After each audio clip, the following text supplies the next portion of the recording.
18 out of 20 clubs in the Premier League lose money on an operational level.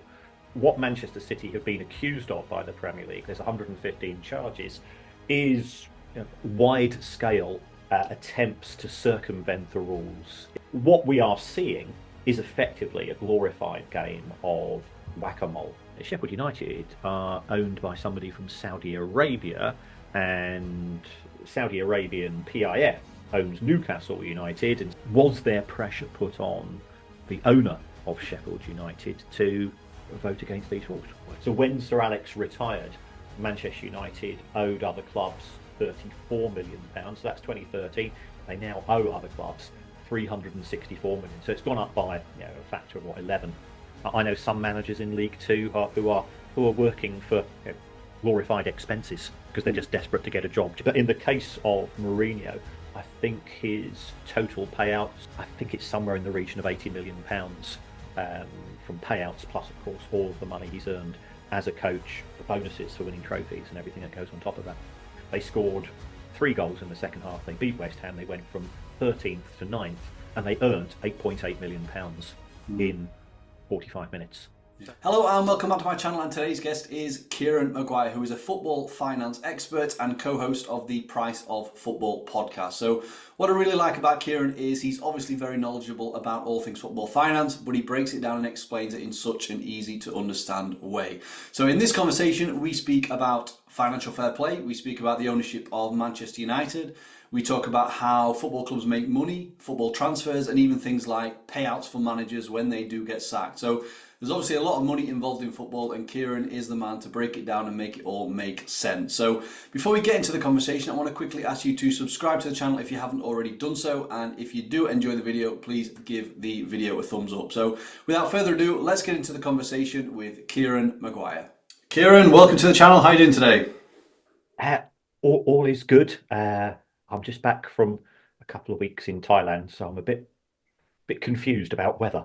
coming back to a mini hurricane. Yeah, exactly. Fortnight in paradise. Yeah, all is good. All is good, perfect. Well, I just want to say first off, thanks for taking the time to jump on the channel, Kieran. So I've got lots of questions to ask you. I mean, like many, I'm a big football fan. I'm also very interested in finance, money, business, and so you kind of bring those things all together. So for those that don't know who you are, Kieran, if you just want to give a quick overview, what you get up to and what you're currently kind of doing. I'm a teacher. I lecture in football finance at the University of Liverpool. Is my main day job. I've also written a couple of books. I do a podcast. I do quite a lot of work with the mainstream media, newspapers, TV, radio, and I've also sort of been in and out helping with the consequences of the fan-led review. I've written a couple of papers for the government in terms of the state of the finances of UK football.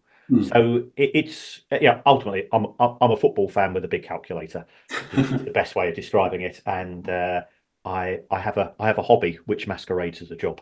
Yeah, nice. So you mentioned a podcast there, which we'll kind of speak about a bit later, but you said before we started recording, you've done over 450 episodes of that. So if anyone's got an interest in this kind of thing, definitely check out the Price of Football podcast, which you are part of. So yeah, definitely check that out. So in terms of where to start with, Kieran, so I wanted to kind of speak to you firstly about kind of different income streams for clubs. So obviously we're speaking about football clubs here, so I'm just curious to get the perspective of, in terms of if the whole income was a pie chart and you've got things like sponsorship, you've got TV money, you've got ticket revenue, etc. How does that kind of split look for the average Premier League club, and maybe then how that differs to when the clubs go further down the league, when obviously the TV money is a lot less sparse? Well, even within the Premier League itself, there's a very diverse set of numbers, but football clubs generate money from 3 main sources: ticket sales, broadcasting, and commercial. And on average, £1 in every 7 comes from ticket sales. But if you look at a club such as Bournemouth or Burnley, probably around about 3%, 4% of their money is coming from ticket sales. At the other end of the scale, you've got the likes of Spurs, who have got a very impressive cash machine. Just under a quarter of their income comes from match day. On average, 60% of the Premier League's income is from TV, and the remainder comes from commercial. But again, that very much varies. You've got Manchester City, who are generating well in excess of 30 million, through 300 million pounds from commercial income, and you've got clubs at the other end of the scale who might be making 20. So it's divisions within divisions, and then you drop down to the Championship. Again, I think you need to split out those clubs that are in receipt of parachute payments. Yeah. They can be worth, in a first year following relegation, in excess of 40 million pounds. You've got other clubs in the Championship, the likes of Preston and Rotherham, whose total revenue for the season is probably in the region of 11 to 12. So it is hugely diverse. It's not equitable. It's not equitable within divisions, and it's certainly not equitable between divisions. If you finish top in the Championship, you'll probably get £8 million from both the Premier League and the EFL in terms of TV money. You finish bottom of the Premier League, you probably get £102 million from TV. So those differences, those are cliff edges, and it's quite similar between the bottom of the Championship and the top of League One, because the clubs in the Championship they get about 6.5 times the money that the League One clubs get, and then there's another big gap between League Two and the National League. So clubs are incentivized to overspend, because if you want to get up to the next tier, which brings in a lot more money, you have to invest, or the perceived wisdom is you need to spend money on players in terms of both transfer fees and wages. Yeah, nice. So a couple of questions on the back of that, Kieran. So you mentioned Tottenham there, saying that they maybe have more of a percentage of their money from, say, the fan experience and the ticket sales. Is that because their commercial and other things is lower than the typical average Premier League club, or they maximise their ticketing better than some clubs do? Well, Spurs are, I think, a fascinating example of a forward-thinking club with a genuine strategy. At the old White Hart Lane, they were making around about £35 million a year from ticket sales. Now, this is for a club that's generating 300 to 400 million a year. I don't know whether you've been to the new stadium. They knocked down White Hart Lane. They've got a new White Hart Lane now, and their ticketing revenue is going to be well in excess of 100, could be about 120 million pounds, could be much higher if they qualify for the Champions League. So they have been, in my view, very, very clear as to their objective. They want to raise revenues, and they've borrowed money to build the new stadium. They're reaping rewards. They're paying £25 million a year in interest on the loans, and they're getting an extra £80 to £90 million a year in additional money. And they've also created a future-proof stadium, in the sense that you can buy a pie and a pint very reasonably there. The concourses are wide. So what we are seeing is, since the move to the new stadium, fans are staying on average about 70 to 80 minutes longer at White Hart Lane, which means that they're spending money for 70 to 80 minutes longer. They're making around about 800 grand a match from catering alone. So they do that. They've got the pitch effectively rolls in and rolls out, so you can play NFL there. You can have concerts there. I think they had Beyonce there for 7 or 8 nights during this summer. Everything is geared towards maximisation of revenue. Football's a dumb business in the sense that if I go to the local Tesco's, if I go to the Apple store, it's open 363 days a year. Football grounds are normally generating money 25, perhaps 30 days a year when the club has home fixtures, and the rest of the time it's sitting around. But what Spurs have done, and I think what other clubs are now sort of starting to follow to a greater extent, is the monetization of this huge real estate asset. Yeah.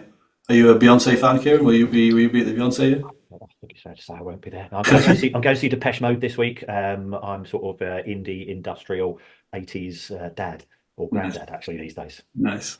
So, and then in terms of, then you said on average, again, this is the maybe one out of every £7, was that on average in terms of the ticket? How does that look for, say, a League Two team? Obviously, they're not getting as much commercial, I presume. Is it a big difference on that kind of percentage? Yeah. I mean, in League One, League Two, it's split pretty evenly. I mean, quite a few of the clubs will have 40% or more of their revenue coming from ticket sales. So therefore, it's absolutely essential at that level that there is a good relationship between the club and the fan base. And I think some clubs are excellent at this. Some clubs really engage with fans. Others, I think they've probably got a little bit to learn. There's a touch of arrogance. They assume that fans will just keep rocking up, and yeah, we're all living in tough economic times. And if it is, if it is a Tuesday night in January or February and it's pouring down outside, and you've got football taking place in the Champions League or the Europa League Yeah. On TV, trying to persuade the casual fan, as opposed to the die-hard season ticket, trying to persuade that fan to get off the sofa, get to the ground, perhaps be treated not particularly well, have problems parking or transport getting home, not getting home till gone midnight, and you come home soaked. You've got to work hard to. There is a challenge at the lower levels of football. There's challenges in the Premier League and the Championship as well to persuade those fans to come out there. I'm not denying that. But we do think I see more what I'd refer to as community clubs at the lower levels. Yeah. Yeah, nice. So next thing I want to ask you about, Kieran, then is kind of financial fair play. We've seen this in the news a lot with Man City, Forest, Everton, obviously under investigations and things like that. So if you can, just for the average football fan, can you just simplify what financial fair play is and what the clubs have to do to abide by the rules? Right. Financial fair play was first sort of discussed by Michel Platini, the slightly disgraced former head of UEFA, in around about 2009. And initially, the aim was to reduce the level of debt in football, of which there was a lot. This was sort of an attempt to prevent the status quo being changed. Because if you go back to the first 10, 12 years of the Premier League, it was won normally by Manchester United and occasionally by Arsenal. Then Chelsea came along and they became a disruptor, and then Manchester City came along and they became a disruptor, and the established order was being challenged, and potentially was going to be challenged in Europe as well. So pressure was put on UEFA by the big clubs to try to create a set of rules which would prevent another Manchester City or Chelsea or PSG becoming a threat to the way that Champions League places were allocated domestically, and also who was going to be winning those trophies. This wasn't very good in the early years because Manchester City don't have any debt. They're owned by Abu Dhabi.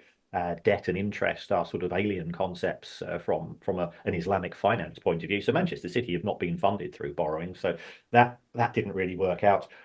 So we then moved to what I'm going to describe as a quasi break-even model, where clubs were allowed to lose a certain amount of money, but there was a cap.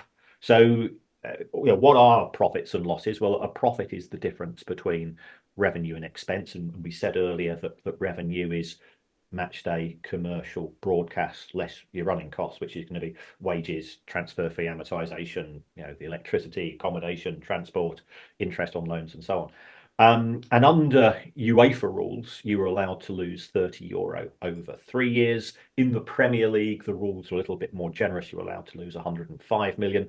And in the Championship, you were allowed to lose 39 million over a rolling 3-year period. So these were the rules. Like all rules, there are loopholes, there are exemptions, and what we've seen over the course of the last decade is that clubs have started to utilise these exemptions and so on. Yeah. So then, because that's one thing I wanted to ask you about in terms of potential loopholes and exceptions, but in terms of the Man City, Forest, and Everton, so what are they kind of being accused of? Are they've lost more than they should have lost due to the caps, or anything else? Well, I think Manchester City is a set aside in the sense that what Manchester City have been accused of by the Premier League, there's 115 charges, is wide scale attempts to circumvent the rules in an appropriate manner. And that has come mainly through artificial inflation of income and artificial hiding of costs. Now, if those charges are proven, then it's effectively industrial fraud on a gigantic scale, which has been perpetrated by the leadership there. So these are very, very serious charges. Whereas Forest and Everton, it's a much narrower set of charges in the sense that we think you've overspent, and therefore we're going to put you up on a charge. And if those charges are upheld, then you're going to have a point deduction. We saw this with Birmingham City in the EFL. We've seen other clubs have points deductions in the EFL for a variety of offences, normally things like not paying wages or dodgy sales of stadiums and so on. Yeah. So then, in terms of then loopholes, you mentioned kind of, you said the term artificial income. So, because I was going to ask you about things like, if a club is sponsored by a business that the owner owns or has an interest in, is that the kind of thing that you mean when you say artificial income? Or do you have any other examples of what you actually mean by that? Yes, I mean, what we refer to as related party transactions. This is where the football club sells normally a commercial arrangement with a company which is directly or indirectly controlled by the owner. And sometimes those arrangements are very generous. So if we take a look at Manchester City, initially the club was sponsored by Etihad Airways. It was renamed the stadium, front of shirt deal, lots of things. And this was around about £35 million a year, just when FFP was being introduced. And at the time, it was a very, very lucrative deal. If you are in negotiations with someone, the way that the tensions of negotiation work, let's say that I'm trying to buy your house. I'm trying to get it for as low a price as possible. You're trying to get as maximum money out of me, and we reach a point in the middle. And we both go away with hopefully, thinking we've got a fair price. If you're dealing with a related party, that tension doesn't exist. It's a bit like when my granddaughter brings me home when I see her, say, "Oh, I've drawn a picture of you at school," and I say, "Oh, that's pretty." She says, "How much money will you give me for it?" I go, "Oh, I'll give you a fiver for it," or whatever I do. And if we're honest, because we are a related party, it's probably not worth a fiver. Well, if you add on a few zeros onto this, this is the situation that we have. And if we take the example of Stoke City Football Club. Now, Stoke City Football Club are owned by the Coates family of Bet365 fame. Very, very successful gambling organisation. They sponsor the shirts, they sponsor the stadium, and a few years ago, Stoke City were in a bit of a pickle in terms of financial fair play. So they decided that they were going to sell the stadium because at the time, the profits from stadium sales were included in your FFP calculations. So they managed to find a willing buyer of the Bet365 stadium. And that willing buyer was Bet365, and they paid a very decent price for it, which dug Stoke City out of a hole. Yeah. Cynics, and I'm not a cynic, would say that seems a bit strange. And to be fair to the EFL, they've closed that particular loophole. But what we are seeing is effectively a glorified game of whack-a-mole, in the sense that an accountant, stroke lawyer, stroke advisor will say, "I think this will work." And they put it, and the EFL or the Premier League says, "Okay, you got away with that." It's a bit like Everton a few years ago. They sold an option, so it wasn't an obligation, an option to have naming rights on a football stadium which didn't have planning permission to the best mate of the club's owner for £35 million. And you go, well, why on earth would he pay £35 million for a stadium which hasn't got planning permission? Just to have his name on the top of it. It can be built for another 6 years. These things, and the Premier League says, well, it's within the rules. Yeah. And everybody says, "Oh, okay, so you got away with that one." And then they sort of introduce a new rule, and then the accountants and the lawyers go away, and they'll come up with a new scheme. Yeah. Wow, interesting. So then I also feel like multi-club ownership, which is kind of thing that we're seeing a lot of more recently, probably plays into this a little bit as well. And if so, in terms of kind of loaning players between clubs, selling players at rates that maybe aren't in line with market value. I don't know if you have any thoughts on that, Kieran.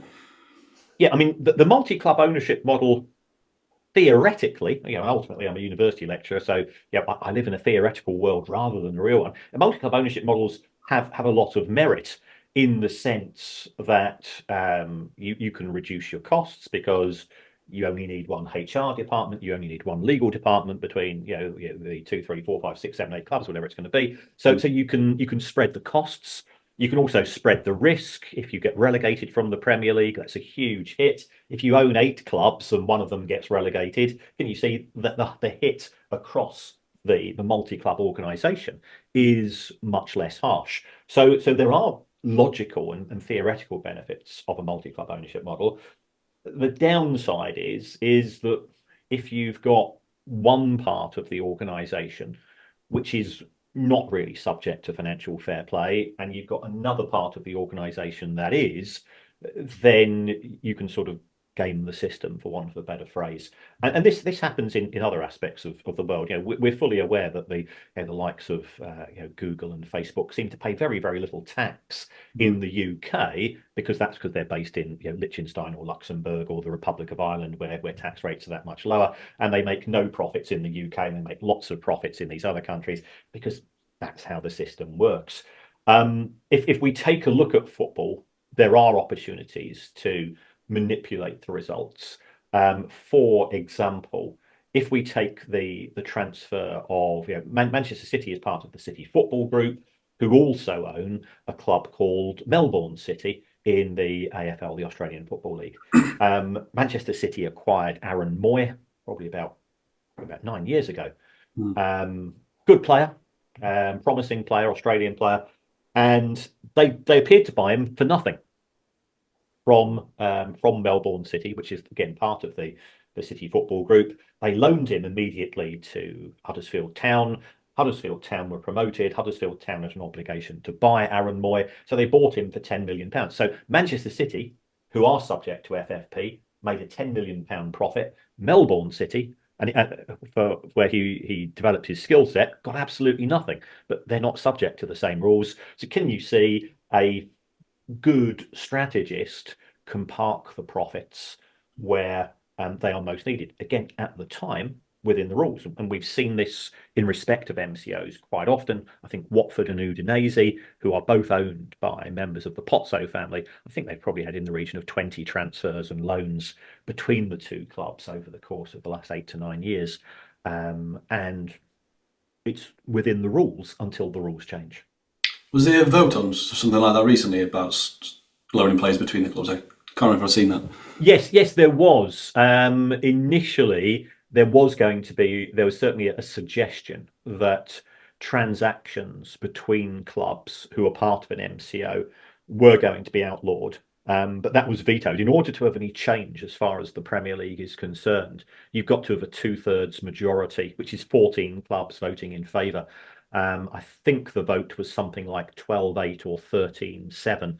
And there's lots of conspiracy theories. There's lots of conjecture. Why, for example, did Sheffield United, who are not part of an MCO, vote against these proposed rules? And you go, well, people think to say, well, Sheffield United are owned by somebody from Saudi Arabia, and Saudi Arabian PIF owns Newcastle United, and Saudi Arabian PIF also owns 4 clubs in the Saudi Pro League. Was there pressure put on the owner of Sheffield United to vote against these rules? Well, the simple answer is I've absolutely no idea. But you can see in the very polarized, the very toxic world of football and social media, why these accusations and theories take place. Yeah. Okay, so I hope you're enjoying the video so far, but I have a really quick interruption for anybody with an interest in video analysis. So if that's you, please do click the link down below the video for In Play Online. So just to give a quick overview, because I think it'll be relevant to a lot of people that are watching this particular video. So In Play Online is a cloud-based video analysis software. So it allows you to tag your videos, and when you've done your tagging, that includes adding labels, adding comments, adding notes and voice notes even, and you can even illustrate and draw over your clip. So if you are an aspiring analyst looking for your job and you want to create a portfolio of work, if you're a scout looking to make your kind of reports a little bit better and more animated, if you're a coach looking to get into analysis a little bit more, then this tool will be great for you, because it starts at just £15 a month. So once you've done your analysis, you can add all the clips to different playlists, which can be downloaded and exported offline. You can put them into presentations and also share them to different people within your team. So it comes with a whole bunch of other features, but I'll let you click the link down below if you are interested. As I say, packages start at just £15 a month, so it's a very affordable solution if you are looking for something to help with your video analysis. So that's it for the interruption. Let's get back to the video. Definitely. Definitely, perfect. So next thing then, Kieran, really interested in the money around TV rights. So there was the deal announced, was it, I think just before Christmas, in terms of the Sky and Premier League deal. So looking at that, there's 380 games a year in terms of the Premier League. I think the new deal is something like 270 of them will be televised, so that's a big chunk of them. I'm just kind of interested to get your thoughts on the overall cost of the deal and how that kind of differs to previous ones, because I think the actual cost per game is slightly lower, but it's a bigger deal in terms of the number of games. Yes, I mean, under the present position, what we have is that the Premier League's three main broadcast partners, who are TNT Sports, Sky, and Amazon, they currently broadcast 200 games out of the 380. From 2025-26, that is going to go, I think you rightly said, is from 200 to 270. So a substantial increase in the number of games being broadcast at roughly the same price. So from the broadcaster's point of view, it's a great deal. I mean, Sky will be absolutely delighted. They've got the majority of the packages. Amazon have dropped out of the market, so now it's a straight bun fight between Sky and TNT Sports in terms of who broadcasts. And certainly the price per match, I think from Sky's point of view, it's dropped from around about £10 million a match to six. The Premier League clubs are okay with that. Yeah, they would like to have got more money, but if you compare what we're seeing in the Premier League to the position in Italy, Spain, France, Germany, yeah, the other major leagues in Europe, they've all had to take reductions in price. Subscribers aren't willing to put up with ever increasing monthly subscription fees. The leakage of consumers watching the game to piracy is increasing because consumers are saying we're being priced out of the equation. So the Premier League's, I think, is broadly happy with that. The broadcasters are delighted, and also I think the threat or the perceived threat that was coming from the OTT broadcasters, the likes of Facebook, Amazon, potentially Spotify, Apple TV, that appears certainly for the moment to have evaporated. So we've now got a 4-year deal. It's going to carry. It means that clubs can budget for the rest of this decade, which I think is important for a long-term strategy of a club, assuming you stay in the Premier League. Yeah. So that's the positive.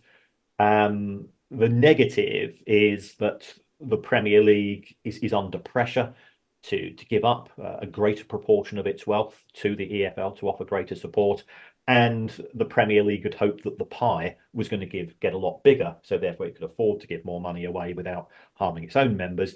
That's not manifested itself. So we now have two wars. We've got a war within the Premier League itself as to which club's going to have to take a bit of a haircut in terms of what they earn.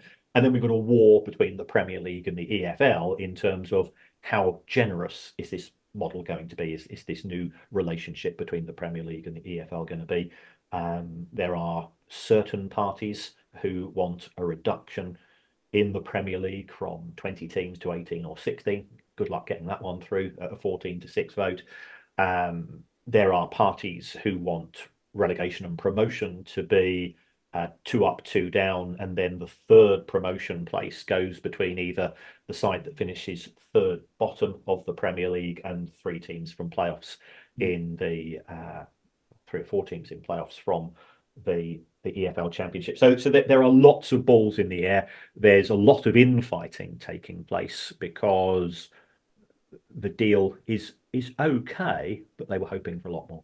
Yeah.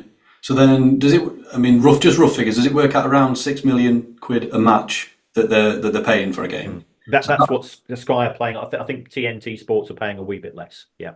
Because they have like technically worse spots in terms of the timings and stuff like that? That's right. I mean, if you take a look at the documentation, and I would not recommend that unless you're really struggling to get to sleep. At each weekend, the package A, for example, might involve. I think there are packages of 50 games, for example. Package A might involve 22 first picks, 16 second picks, and 12 third picks of a weekend. And package D might be 25 fourth picks. So yeah, the individual picks have different values. The sort of the crown jewels tend to be Sundays at 4:30 or Sundays at 2 o'clock. They've always been picked up by Sky. TNT has picked up midweek packages and one of the Saturday packages. But of course, it's also got the Champions League, and we have an enhanced, expanded Champions League from 24-25. Yeah. So then, how does that 6 million for the Premier League compare to, say, La Liga or Serie A in terms of an average per game fee?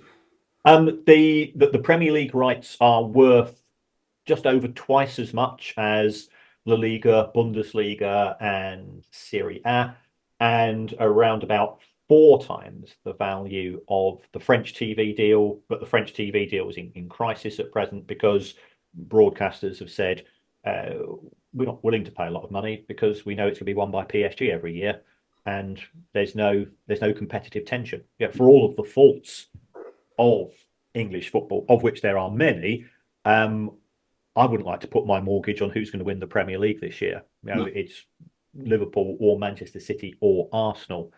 Yeah, Spurs have had moments at the top of the Premier League. They made an excellent start to the season and a bit of a wobble since then.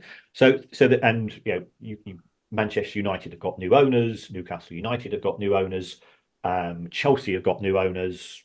Those clubs potentially in not necessarily this season, but in a season or two could be genuine challenges. So that degree of uncertainty is actually really good because it means that the Premier League's not sewn up in the same way that the SPFL is often by November or December, or the French league, or the Bundesliga this year is a bit more competitive. But Bayern Munich have won it for 10 seasons in a row.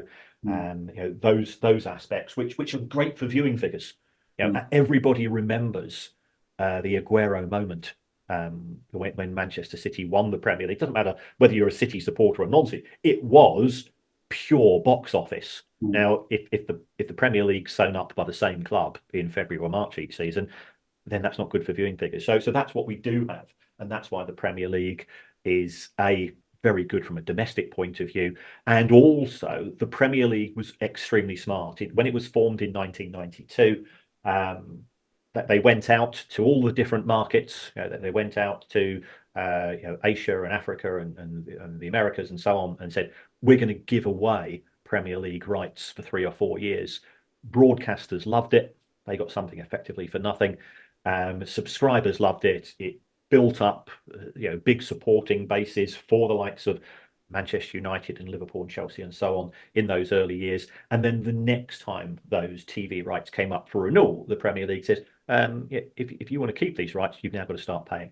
And the Premier League is the only product in European football where the international rights are worth more than the domestic rights. Such is the popularity of the Premier League as a global product. Yeah, interesting. So near the start of the conversation, Kieran, you mentioned, I think, if you finish bottom of the Premier League, you get around 100 million or so. So I'm just curious to know how the TV money is split. Is it split purely just on position? Is it split on, Man United is on at TV a lot more than Burnley, for example. So how is that split between the teams? Right. There are 3 pots of money, and I'll keep this as simple as I can. There are 3 pots of money. 50% of the money is split evenly between all 20 clubs in the Premier League. A quarter of the money is what's referred to as a facility fee, and this is based on how popular you are with broadcasters. And the deal goes is that each club is, in theory, guaranteed to appear on live television 10 times a season, and for every time you appear on telly more than 10 times, you get an extra £1 million. So if we go back to last season, I think Manchester City and Liverpool probably appeared around about 28, 29 times the live picks. So they would have got an extra 18, 19 million pounds above the 10 that they were guaranteed. Bournemouth probably only appeared 10 times, so therefore they wouldn't have got. So this is a way of acknowledging that the bigger clubs are drivers of higher viewing figures, and to give them due reward. And then the third amount of money, again, 25%, is allocated on what's referred to as a merit basis. And what happens is that if you finish bottom of the Premier League, you get around about, I think it's around about £2.2 million. And if you finish second bottom, you get two times £2.2 million. And for every place you go up the Premier League, you get this extra 2.2 million. And this keeps interest until the very last match and the very last kick. I mean, I'm a Brighton fan. 2 seasons ago, we went into our final match. We could finish anywhere between 8th and 14th. Such was the concentration of places. At half time, they're 1-0 down. Brighton are 13th in the Premier League. They scored 3 goals in the second half. They beat West Ham. They went from 13th to 9th, and they earned £8.8 million in 45 minutes. Yeah. So, players are aware of that because their pay packages are very much structured towards reward and bonuses. The clubs are very aware of this as well, and I think fans are increasingly savvy in terms of the benefits. So all of the big stakeholders in the football club have an incentive to win every match. Yeah, very interesting. Yeah, I used to work at Brighton a long time ago, Kieran. I've still got friends there, and I know cool. Sorry? I said cool. No, that was awesome. Yeah, it was good. It was in the kind of recruitment and the analysis department. But yeah, some of the friends are still there after that time, and I remember they kind of, I think everyone got a bonus for the season you mentioned, and just to say how much money you can make just by finishing a couple of spots, that could be another player, couldn't it? Or it's very, very interesting. So I suppose let's talk about Man United, Kieran. So obviously a lot's been in the news around the ownership. Jim Ratcliffe kind of coming in buying, I think 25% or so. So if we can just kind of go back to the initial kind of when the Glazers first purchased Manchester United, just a lot was said about how it was kind of purchased with debt, how they didn't, do very well for the club, into the fans weren't very pleased. So can you just kind of break that down in simple terms for someone in terms of how that acquisition went and why there was so much kind of angst around that? Yep. Manchester United was a company that was traded on the stock exchange, but it did have some big shareholders. The Rock of Gibraltar guys, the two Irish investors, they owned a substantial amount. They had a fallout with Sir Alex Ferguson and so on. The Glazer family owned a couple of percent of Manchester United, and then they started to build up their shares, and they didn't have enough money to buy Manchester United itself. So therefore, they created what's referred to as a leverage buyout. And the way that a leverage buyout operates is that somebody bids to buy shares, and the way that they're going to pay for those shares is that they're going to get the company that they acquire to borrow money, which that money is then used to pay the existing shareholders. So in the case of the Glazer family, they borrowed around about £700 million to buy shares from other shareholders. That was deemed to be by the markets as quite a risky acquisition at the time. So that was reflected in the interest rates. Manchester United have paid out £941 million on that £700 million loan, £941 million in interest since 2005. And Manchester, it's a very emotive issue for Manchester United fans. They would say, well, we'd rather that money was spent on improving facilities for fans, investing more in the squad, investing in training facilities, and so on. The Glazers just stick their fingers in the air, and the Glazers are also saying, we've won the Premier League on 3 or 4 occasions since we acquired the club. We've won the Champions League. We won the League Cup last year. What are you lot all moaning about? And it's been a fantastic deal for the Glazer family, because what they've now done is they probably bought shares for sort of 50 to 60 million pounds. They've been taking money out of the club in the form of dividends. They've sold shares on occasions and made hundreds of millions of pounds. And the position that they now have is that they've sold a quarter of their shares to Sir Jim Ratcliffe, subject to approval by the Premier League, and they will have trousered the thick end of £1 billion extra from that. So Jim Ratcliffe has, as well as buying 25% of the shares, has a contract which says, I'm in charge of the football side of the business. So it's like playing a very, very expensive version of Football Manager on your PC. He now gets to appoint the manager, to appoint the director of football, to buy and sell players, and so on. The Glazers are still, in theory, in charge of the commercial side of the business. But Sir Jim is, and Dave Brailsford. They've just recruited a new chief executive from Manchester City, which they are claiming is to be a big coup, and he's certainly a smart guy. It'll be intriguing going forwards. And Manchester United's a soap opera masquerading as a football club, so loads of column inches of attention and comment. Yeah, and that deal, that the 25%, from what I was reading, is that kind of a large, in terms of cost per share, was it kind of over the $30 per share based on, what is it trading at, so $20 or something like that? So there's a big premium there in terms of the extra value. Yes, yeah. So he certainly paid an awful lot of money. If you go back to August 2022, Manchester United shares were trading at $10.70. So if you'd bought there, you could have trebled your money by selling a proportion of your shares to Sir Jim in respect of this offer. So yeah, it does seem to be a lot of money for a business which is losing money. Manchester United doesn't make a profit. This isn't a football discussion. There's a million and one interviews about football, but I think a casual observer would say, £90 million for Paul Pogba, £80 million for Harry Maguire, £60 million for Angel Di Maria, £35 million for Donny van de Beek. Then you've got Anthony and Casemiro, another 150 million quid. Manchester United they're very good at writing out big checks, but they're not getting much in return for those big checks. So in theory, that side of the club is going to be addressed. And there's a lot of criticism which is levelled at the Glazers, much of which is warranted.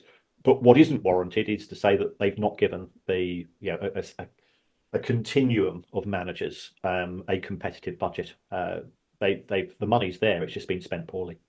Yeah, I think it was a recent episode you did on your podcast, Kieran. You mentioned looking, and correct me if I'm wrong, but the 22-23 accounts for Man United, and I think you said it was the highest ever Premier League club has ever kind of had in terms of incomings, but they're still losing hundreds of thousands of pounds a week. Is that right? Yep, yeah, they're losing money. The total cost of the squad exceeds £1 billion. The average wage is 140, 150 grand a week. They can recruit practically any player they want, apart from some of the other elite clubs. But they remember that Manchester United outbid Manchester City for Harry Maguire. They outbid Manchester City for Alexis Sanchez from Arsenal. They outbid Manchester City for Cristiano Ronaldo when he became available. So they certainly have the money. And I think the accusation which is levelled at Manchester City that they are buying the Premier League isn't actually warranted, because they're broadly on a par. And what City are very good at, again, I don't want to shift this towards a football discussion, is that they're very good at turning around and saying, no, we will not overpay. Whereas Manchester United are just absolute suckers. Once they've decided they want a player, that's it. They'll just pay a huge premium over the market value. Yeah. And then I did hear you talk about kind of outstanding transfer fees, which I found quite interesting. Back when Sir Alex Ferguson was there, I don't know what it was, whether they owed any then, but nowadays the transfer fees are kind of paid in instalments, and I think you said they owe over 300 million quid for kind of transfers that they've already gotten players that maybe some of them players already gone. I don't know. Yep. Transfer fees are paid in instalments, so you're effectively using a credit card to acquire talent, and there's nothing wrong with that. People don't necessarily have a spare 50-60 million pounds in the bank account on a set day. So that is the traditional way of acquiring players these days.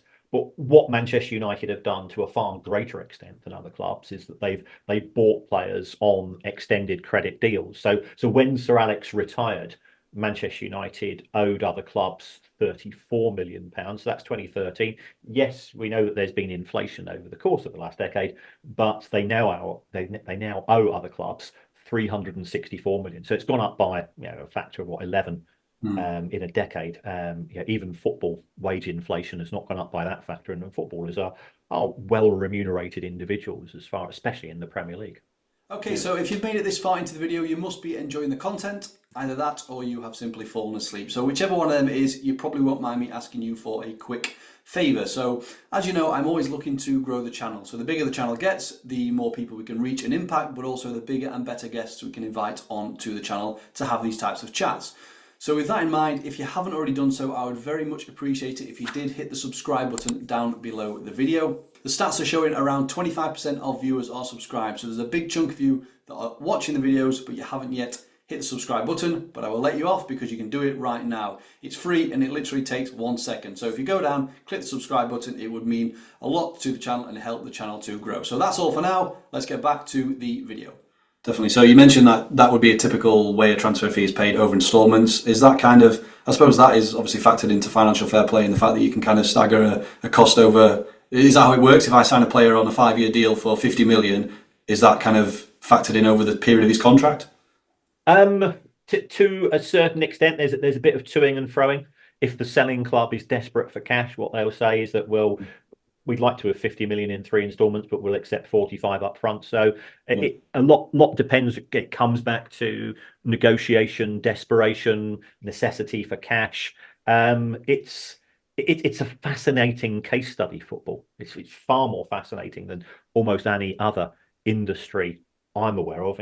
Clearly, I'm biased because it's my job. But when I talk about it to bankers and lawyers, and they're just staggered at the sort of the knee-jerk reaction that exists in football to these huge numbers, and at times the lack of professionalism being shown by clubs. So you can have players who have been sold for whom there are still installments outstanding. It gets ridiculous and it gets messy. But that's part of the reason we love the game. Yeah, so I mean, I seen it was on Twitter, so I don't know if it's true, but I seen the kind of Man City wage bill averages out over £1 million a day. Is that right? Would that sound about right? That's correct. Yeah, Manchester United's was in 21-22. Manchester United's wage bill was 384 million. So they qualified for the Champions League the following season. They finished third. They won the Carabao Cup, and they were doing okay. So we do see volatility as far as wages are concerned. Certainly, in the case of Manchester United, I think players have a 25% pay cut if they don't qualify for the Champions League. And this is, by all accounts, okay, this is part of the soap opera that's Manchester United. When Cristiano Ronaldo signed for the club on a very lucrative contract, they finished 6th in the Premier League, didn't qualify for the Champions League, and he didn't realise he had a 25% pay cut coming. And if there was a man that doesn't deserve a pay cut, clearly in the mind of Cristiano Ronaldo, it's him. So he blamed everybody apart from himself for that, and sulked for a few months before disappearing into the far ether. Yeah. So are players, because when we kind of see transfers in the news, it's kind of their weekly wage. Are they paid weekly typically? Are they paid monthly? No, they're paid monthly. This is a historical anomaly, and I think this is sort of a much broader issue in terms of the more common perception of footballers. If we go back to the start of professional football,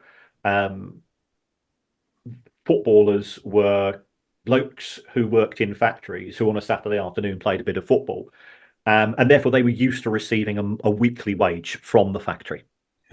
They were then offered money to come out of that, so that initially they were paid a weekly amount of money. In more recent years, that has, like most payroll, has shifted to monthly. But because there is this perception of football still being a working class sport, and working class people are people who, again, historically have worked in factories. I appreciate that from, if we take a look at UK PLC on a macroeconomic level, there's not many people that work in industry. We call sort of heavy industry and so on these days. It's a very small proportion of the income, and everybody tends to get paid monthly. But this is a historical anomaly in the sense that the executives and the managers of a football club, if you see people talking about Pep Guardiola or Jurgen Klopp or Jose Mourinho, you'll read, oh, they're paid £15 million a year because white collar people are paid an annual salary, whereas working class people are paid a weekly wage. And this is just a hangover from the rather snooty view that footballers actually don't deserve their wages, whereas the executives and the managerial staff at a football club do, and that's why we quote their wages in, or their remuneration as an annual amount compared to the footballers themselves, who are on this mythical weekly amount, but they are paid a monthly salary, and that comes out of payroll, or doesn't come out of payroll if you're Reading Football Club. Yeah, you mentioned Mourinho there, Kieran, which leads me nicely onto the next thing I want to ask you about, because again, it was a video I seen that you did a few weeks or months ago in terms of managers who's made the most money from getting sacked as a manager, and obviously Mourinho is quite well known for this. So, first question I want to ask you in terms of that is how does that work? So let's say Mourinho signs a 5-year deal, and I don't know what he gets paid, 10, 15 million pound a year, whatever, and he's sacked after a year. Would he? Is it a kind of they have to agree on the payout, or is it just you're paying him out for the full term of his contract? How does that work, or do they kind of continue to pay them a wage until they find a job? I have no idea, so I'm curious to ask. Well, it varies from contract to contract. It varies just how desperate the club is for that particular manager. I know some managers in League Two who are working for glorified expenses because they're just desperate to get a job, desperate to get their name into the frame in terms of progressing their career. Yeah. At the higher echelons, the player will have legal advisors who will say, well, in the case of a manager being removed of their duties, whenever you hear the words mutual agreement, it means that the manager's been sacked. That there is a case for saying, well, hold on, I signed a 5-year contract, you dismissed me 12 months into that contract. I am entitled to some form of financial recompense because you're holding me responsible for the fact that a 22-year-old young man missed a sitter from 6 yards, and it's now cost me my job. And to hold a manager responsible for mistakes made by others is unreasonable. So there is normally some form of earn-out arrangement. At the same time, the manager does have an obligation to try to find alternative employment, to try to mitigate the loss incurred by the company. But in the case of Mourinho, I think his total payouts, and remember, he's got some pretty big clubs paying him out: Chelsea twice, Manchester United, Spurs, now Roma. I think it's somewhere in the region of £80 million from payouts, plus of course all of the money he's earned as a coach, the bonuses for winning trophies, and everything that goes on top of that. That's not bad if you can get it, Kieran. So Yes. you met, obviously Chelsea is obviously one of them that's probably paid him a big chunk of that. So the other manager that kind of comes to mind is kind of Graham Potter. I know Graham Potter signed I think he signed a 5-year deal when he joined, and he wasn't there long at all. And again, before you jumped on, I was just kind of reading an article saying, don't know if in terms of the payout, would they pay the whole contract? I don't know if you know anything about that situation in particular, because I imagine he was very well paid at Chelsea, and he hasn't obviously got a job since. So just curious to get your thoughts on that. Yeah, I mean, ultimately, contract of employment, just like mine, just like yours, it's a private matter between two parties. Then we come to the world of football, which is full of leaks and rumours and counter rumours. So if you take a look at the accounts of Brighton and Hove Albion, they say that they were paid £22 million in compensation by Chelsea to release Graham Potter from his management contract, because he'd signed a 6-year deal at Brighton, and then left shortly following a 5-2 victory against Leicester, where we all pledged our love and affection for them, and that evaporates because that's football tribalism for you. So they paid Brighton 22 million. Now, he was rumoured to be on £12 million a year. I've no idea whether that's the case. I don't know whether that includes bonuses, excludes bonuses, but it was certainly, he was an up and coming manager. He was an English manager. There were lots of positives. So he was on a 5-year deal worth certainly a substantial amount of money. There will have been a clause in that. For example, if we take a look at David Moyes when he was at Manchester United. People say, why was he sacked when he was sacked? Well, there was a clause in the contract which said that should Manchester United not qualify for Europe in the first season in which he was a manager, they only had to go and pay him out 12 months' wages. And what Manchester United did was they drew a match one weekend, which meant that they couldn't qualify for the Champions League, and he was sacked within 24 hours. So, sometimes clubs will have triggers, and it could be that there was a trigger in Graham Potter's contract, although I think when he left, the club was still in the quarterfinals of the Champions League. So people forget that. in sort of the revisionist way. So he does have an obligation to find another job to mitigate the losses by Chelsea. There will, I presume, be a cap in the amount of compensation they have to pay him. But even so, if we're honest, he probably never needs to work again. Mm. If that was his decision. And he's come from very humble beginnings, being sort of effectively a university coach of a football team. I've got an extremely high opinion of him, A, as a human being, and B, as a coach, but I'm biased as a Brighton fan. But he will not have been paid up the full 5 years of the contract. Yeah, nice, interesting. So yeah, course of the time, Kieran. So we'll kind of just a few last kind of points. So you've kind of settled a few kind of facts for me during this, but in terms of any other myths that people maybe think or don't know about, is there anything that you'd like to share in terms of just insights, just from the financial side of football that maybe people don't know or are not aware of? I don't know if anything comes to mind. Well, we often referred to the Premier League as the money at the end of the rainbow, the hallowed, the most profitable league in football. 18 out of 20 clubs in the Premier League lose money on an operational level, and they only manage to break even as a result of either player sales, and player sales are quite volatile, so quite often they don't occur, or as a result of people putting money into the club. So I think that's one myth. You're not going to get rich just because you get to the Premier League. You'll get rich potentially if you find another sucker to buy that football club off you. So that's one myth. I think the other myth, in my view, is in respect of the Championship, when this phrase "speculates to accumulate." I go on. I've got 3 fanzine podcasts to do later today, and there is a misconception that spending money will bring you success, and that's not the case. You've got clubs such as Bristol City, where the owner has put in £20 million a year for the last 5 or 6 years. I think the highest position in finishing in the table has been about 9th or 10th. So you cannot buy success guaranteed, and that's good, because otherwise it would simply became a game of who's got the biggest bank account. So those are the sort of the two biggest. Thirdly, footballers are overpaid. I think that's a myth, because it's a market. If I see Rory McIlroy or Tiger Woods playing golf, I've never walked away from watching them in a match saying, well, I really enjoyed the Masters, or I really enjoyed the Open, but I've enjoyed it a bit more if they were paid less.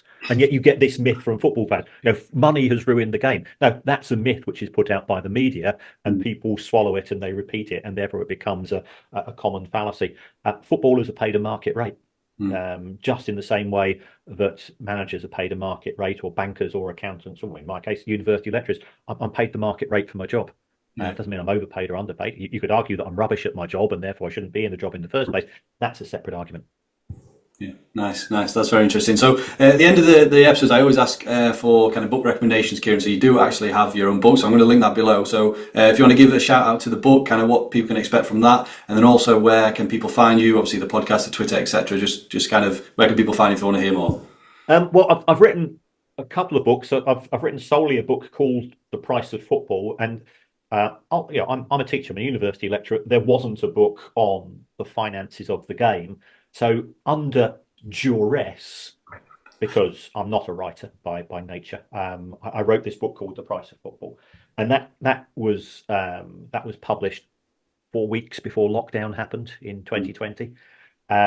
So I work for the local food bank, and we got raided a couple of weeks into the start of lockdown, because people forget, the human race turned feral. There were people fighting in Asda over toilet roll and ludicrous things, and some ne'er-do-wells broke into our food bank, which does a fantastic service for people in terrible circumstances, and stole all the food.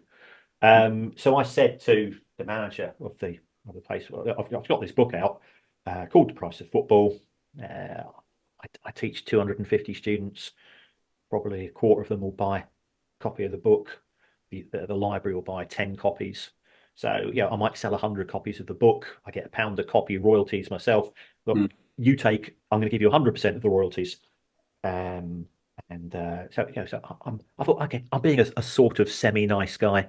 Mm. I'm giving £100 to a worthy cause, and that was in my mind. And then 6 weeks after publication, it was the number one sports book in Amazon, Nice. and it cost me a bit more than £100 in lost royalties, which my wife has never failed to remind me about. She says, "You're not that nice. Why do you have to be that nice?" So that's a book, and it is sort of it's a technical book. We're trying to sort of simplify and explain the nature of how do football transfers work, how do you analyze, how do you value a football club, how do you decipher the accounts of a football club, it's called The Price of Football. If it was with a different publisher, it would have been called Football Finance for Dummies, and that's not denigrating anybody that reads it. I've tried to make it as accessible as I can. I've also written a book along with my co-host of the podcast, Kevin Day. Kevin's an absolutely hilarious comedian. He's a fantastic comedy writer, and that's called Unfit and Improper Persons. And this is a fictional manifestation of how we've taken a football club from Sunday League to Europe, and it contains a lot of facts as well. So I wrote sort of the non-fiction elements, and Kevin's written the fiction. But it's clearly I can't be objective. I think it's a very funny book as well as you'll learn a few things along the way. And again, we're delighted that it's sold in decent numbers. Nice. I can see the book behind you actually, the yellow cover Price of Football. So I'm just curious, how long did it take to write the book? It actually took me 2.5 years to write it. Originally, the publisher saw me on BBC One Breakfast. I was talking some nonsense, and he says he liked the way that I did keep things simple. Yeah. I'm always conscious of the level of knowledge and interest in a subject of an audience, and you try to tailor accordingly. So I wrote the book initially as a sort of a very dry academic textbook, and he said that's okay. He said, "Yeah, you're quite light-hearted, you're quite flippant. Could you introduce a bit of that?" So I did a fairly major rewrite, and then he said, it's not supposed to be a comedy drug. It's not supposed to be and you can't call Mike Ashley a wanker. I wrote it. So I then went through a sort of a second major rewrite, and it took about 2 to 2.5 years. I'm currently in the process of rewriting it for the third edition, Mm. to update for Super League, new TV deals, changes in football going forwards and so on. Yeah, nice. That's what I say. That's what I do like about your content, Kieran. You obviously know your stuff, but the way that you describe it and explain it to people that maybe aren't as knowledgeable, that's what comes across really well. So, the podcast's great. I haven't read the book, but I will read the book. They will both be linked down below. Anything else, Kieran, you want to give a shout out to before we end? Well, I think there's some absolutely brilliant people out there in the world of football finance. So if people are interested, there's a really good book called Soccernomics by Simon Cooper and Stefan Szymanski. If you don't follow him already, Kieran O'Connor, who manifests himself as the Swiss Ramble on Twitter, he's the governor as far as I'm concerned. He's been doing this a good few years more than me. He speaks 4 or 5 different languages, so therefore he can do European football as well as British football. And people like Christina Philippou at Portsmouth University, she's brilliant as well, and I've done 2 research papers on behalf of the UK government. So there's a lot of good people out there, and nobody's in it for the money, I'll be honest, because there's even though the book sold well, I'm not made much money from it, but I think there are people who genuinely want to explain what in an ideal world wouldn't be a subject, because I didn't fall in love with football at the age of 7 due to spreadsheets or amortization or leverage buyouts, but will help people to understand. And just as when if you go back 20 years, when a new club, when a new kit came out, it was never that much of an issue. Whereas now it's like a Milan catwalk, and you look at the launch videos for kits, and it's all very stylized and coordinated. It is now a thing. Football finance, rightly or wrongly, has also become a thing in the sense that set of results come out and everybody pours over them, and it's amazing how many experts are there on social media. Yeah, definitely. Nice. Listen, Kieran, really appreciate your time. Thanks very much. You answered all the questions that I had. So yeah, really appreciate that. I'll link everything down below. But other than that, I'll let you get off. So have a great day.